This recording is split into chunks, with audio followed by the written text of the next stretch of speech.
Yung mga batang, meron tayo ditong saging. Pinutol natin. Papakain natin sa pataw. Yan o. Yun ang pakain ko lang sa pataw mga batang. Ano. Alsilan natin yung paliliit. Alsilan natin yung mga balimalak siya. Alsin natin. Ang kukanila natin yung mga ubod ng saging. Yung ubod yung loob niya. Yung panurin niya. Papakain natin sa pataw. Alright. Alsilan natin.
Yan, mga batang, okay na to. Right. Yan, labas na ang ubod. Kain-kain na yung mga pataw mga kabatang. Alright. Yan. So dadalhin na natin yan sa patuhan.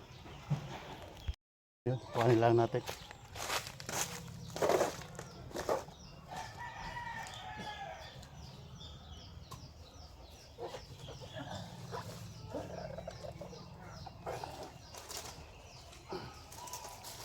Yan, mga batang. Dalhin natin sa pataw. Right. Bigat din ito mga batang.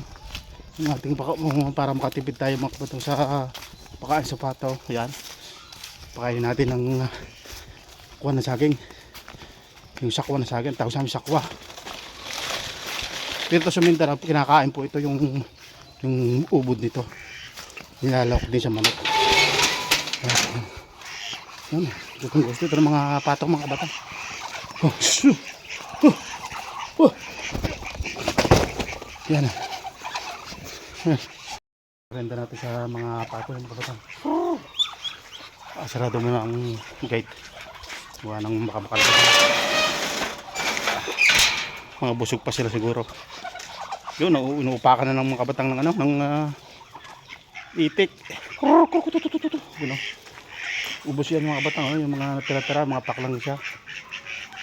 Mga hanggang mga dalawang araw yan ngayon at saka bukas. Hindi pa ubos yan, mga 2 araw ubos yan para pagka nagugutom mga kabatang.